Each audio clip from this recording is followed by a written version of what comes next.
Di sini sudah kehadiran Menteri ESDM Energi dan Sumber Daya Mineral 2014-2016 Pak Sudirman Said. Pak Sudirman, tadi Anda sempat melihat perdebatannya, tapi saya nggak menanyakan soal perdebatannya. Kalau menurut Anda, kasus ini adalah kasus yang paling besar sepanjang sejarah korupsi Indonesia. Ini luar biasa. Apa yang terjadi? Anda punya pendapat soal itu? Iya, terima kasih.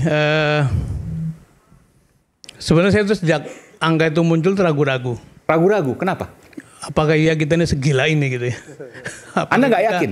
Apakah kita sudah sampai pada level seperti itu? Karena bukan, Anda nggak yakin Pak Sudirman atau? Pertama kan memang itu masih dalam proses ya. Oke. Sampai pengadilan memutuskan ya kita bisa menyimpulkan. Tapi yang saya prihatin sekali itu wajah-wajah yang pakai rompi apa tuh? Jingga. Rompi orange. Orange. Oh pink, ya? Mohon maaf ya. Pink. Oh, pink ya. Itu wajah muda-muda loh Mas. Itu muda-muda. Ya. Apakah kita itu mengalami kaderisasi dalam soal korupsi gitu ya?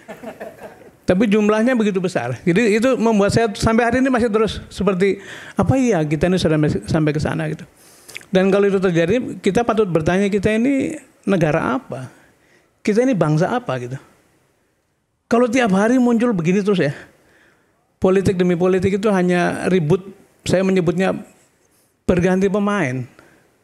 Modusnya sama. Terus kita mau kemana sebetulnya? Itu menurut saya sesuatu yang harus kita tanyakan dengan lebih dalam. Dan saya sepakat dengan tadi perdebatan tadi bahwa memang mesti dijernihkan, tetapi menurut saya itu levelnya level sangat teknis. Saya ingin menyampaikan cerita ketika saya dipanggil oleh Pak Joko Widodo pada tanggal 26 Oktober 2014. Pertama kali saya ketemu. Oke. Ketika saya tidak tahu hari itu apakah akan diangkat jadi menteri, tapi beliau mengatakan ini mafia bagaimana cara mengatasinya segala macam. Terus saya menjawab begini, Pak Presiden, saya mohon maaf belum lama di sektor energi. Mungkin baru 10-12 tahun. Tapi bagi saya menyelesaikan masalah energi dan meluruskan kembali soal efisiensi Pertamina, mafia segala macam itu bukan soal teknis.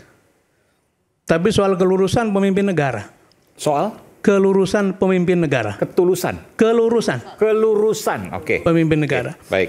Mengapa saya katakan begitu? Karena saya tahu ketika saya di Pertamina, usaha seperti ini dilakukan pada tahun 2006, 2007, 2008, diteruskan sampai 2009. Itu memang selalu selesainya di sekitar elit kekuasaan gitu. Diselesaikan dalam tanda kutip?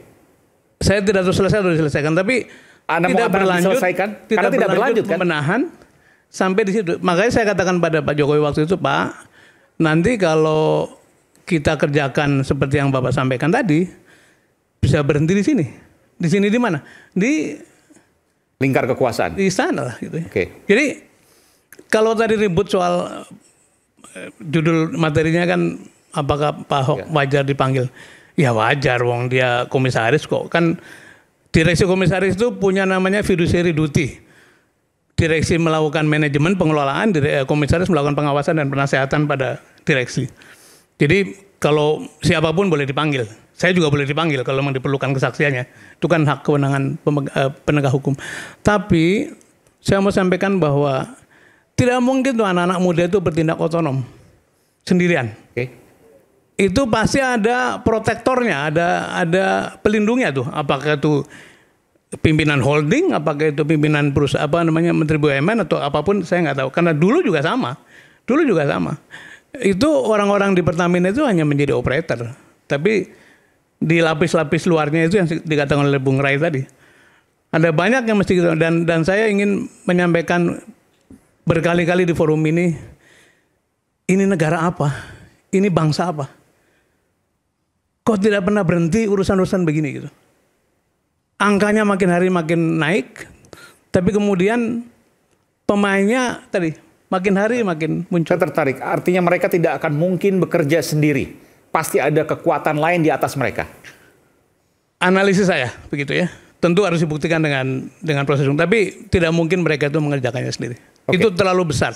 Oke. Terlalu besar. Saya boleh ke Pak Agus. Pak Agus, Anda sepakat apa yang disampaikan Pak Sudirman? Baik. Prinsip saya sepakat dengan apa yang disampaikan. Nggak mungkin melakukan sendiri. Kalau melakukan sendiri, mestinya kan ini udah dari jauh-jauh. Kan ini udah berkali-kali ya, korupsi itu kan terus terjadi, isunya terus. 5 tahun, 2018 sampai 2023. Betul. Artinya memang Anda meyakini bahwa ada kekuatan lain di atasnya. Kalau yakin sih ya, itu kan saya nggak punya. Mencurigai atau apa itu? Kalau mengindikasikan sana iya, Oke. karena ini terus berlangsung. Nah, yang satu hal yang mencengangkan bahwa ya ini tadi oleh Pak Sudirman saya disampaikan, kenapa ini terus terjadi? Padahal beliau-beliau yang menjabat ini pada saat akan menduduki jabatannya kan ada sumpah jabatan. Apa mereka itu lupa? Apa mereka tidak sadar? Dan di sini kalau pertama yang dimunculkan itu kerugian negara 193,7 triliun. Itu mestinya ya beliau-beliau juga sadar gitu bahwa negara kita itu mensubsidi energi itu setahun itu 386 triliun. Artinya itu separuhnya itu separuh subsidi dikorupsi. Iya.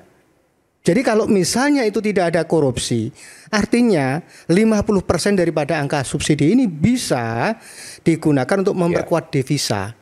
Jadi ini yang saya juga kaget gitu. Saya ke Bung Rey. Bung Rey, ini pernyataan yang cukup menarik dari Pak Sudirman Said.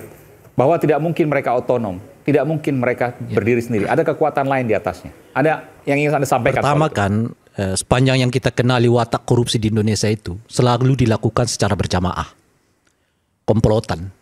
Hampir nggak bisa ditemukan orang yang melakukan korupsi itu tindakan diri sendiri dan untuk kepentingan diri sendiri itu. Ini udah bisa kita lihat kan 9 orang sekaligus. Kan 9 ya yang ditahan oleh kejaksaan gitu. Dari 9 itu aja udah jelas itu komplotan.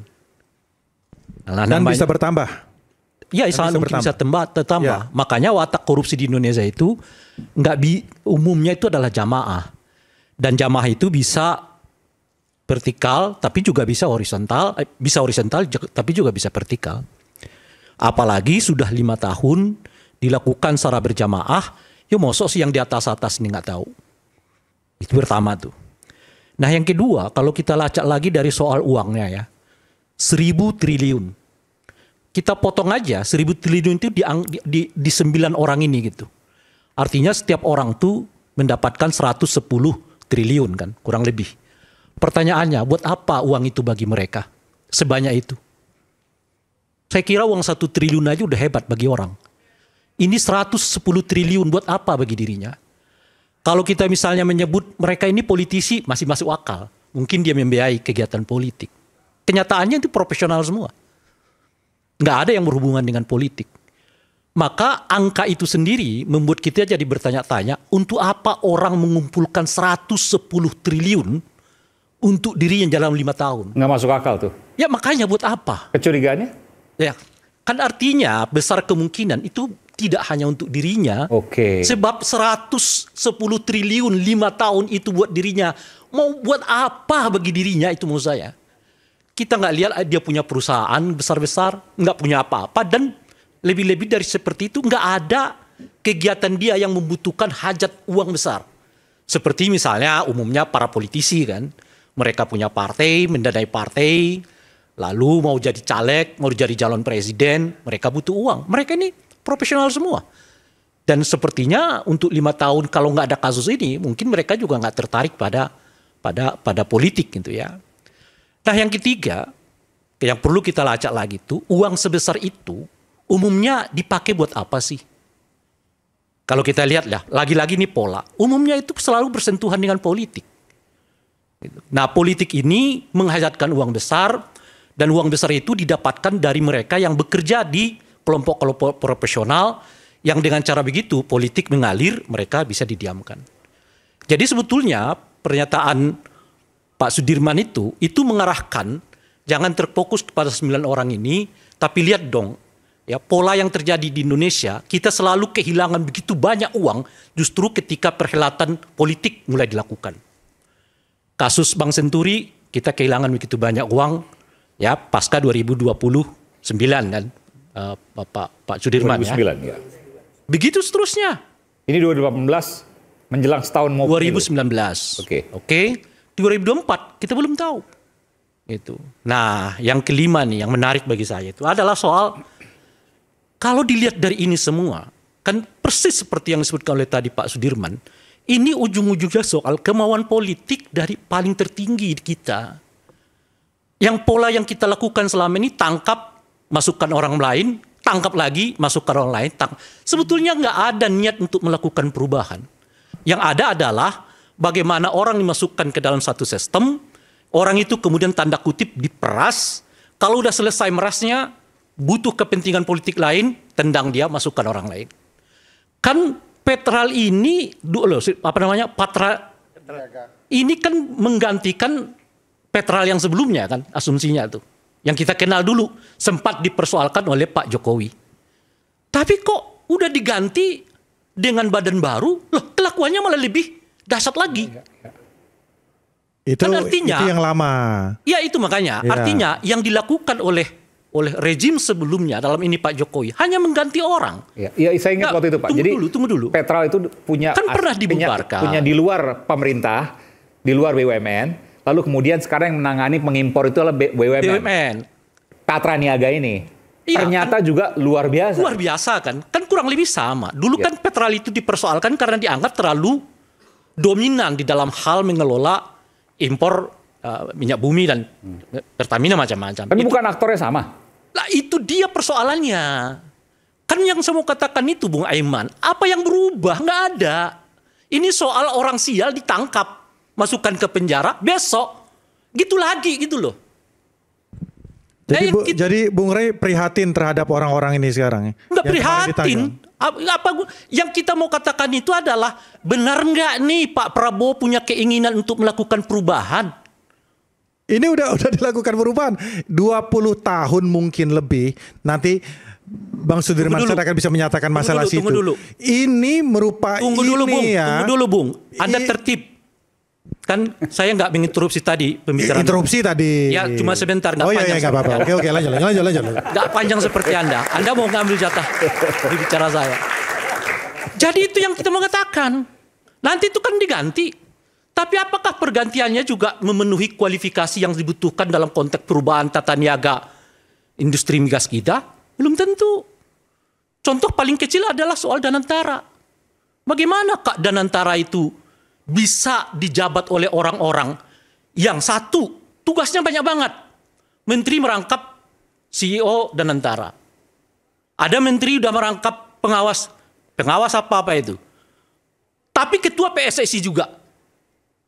Apa yang berubah? Itu yang saya katakan. Jadi mengelola uang negara yang begitu besar itu, saya nggak kurang tahu persisnya lah ya. Tapi orang-orangnya adalah orang-orang yang nggak bisa fokus di dalam pekerjaan itu kita buat. 2 presiden masuk di dalam sebagai pengawas, yang satunya kita persoalkan dulu soal Bank Senturi, lalu kita persoalkan soal Hambalang, presiden yang lain adalah soal IKN, soal masuk di OCCRP, macam-macam dan seterusnya itu, lalu jadi Dewan Pengawas yang bernama Danantara. Jadi kita hanya mulai dicoba dihipnotis oleh penangkapan-penangkapan, tapi sebetulnya tidak ada nuansa perubahan di dalam. Kalau mau berubah tuh cek dulu Pak, ya kan? Apakah mungkin seorang ketua PSSI, menteri masuk juga ngelola uang sebegitu besar? Seorang menteri masuk ke dalam sebuah badan yang ngelola juga begitu besar uang Republik. Itu namanya konflik kepentingan. Kalau benar-benar ada kemauan untuk melakukan perubahan. Belum lagi misalnya kita dengar ada menteri yang mengangkat adiknya jadi staf ahli. Nggak ditegur oleh presiden tuh. Ya, macam-macam. Akhir-akhir ini kita lihat memperlihatkan kepada kita nggak ada sebetulnya kemauan untuk melakukan perubahan drastis. Yang ada itu cuman pelaku lama mungkin ditangkap, baru masukkan pemain baru, dan seterusnya itu. Tapi berdasarkan permainan seperti itu, ya tentu ada efek politiknya. Bung Darsman tadi mengatakan, ada perubahan kok ini. Iya, salah satunya mengubah orang. Dari yang lama, 20 tahun nggak pernah ditangkap sekarang, tapi kita nggak tahu apakah akan ada perubahan dan sebagainya setelah ini dan sebagainya. Apakah semua yang disampaikan oleh Bung Rey itu benar adanya, nanti kita akan tanyakan kepada Bung Ade dan juga Bung Hendarsam dan juga Bung Ferry. Kita kembali saat lagi.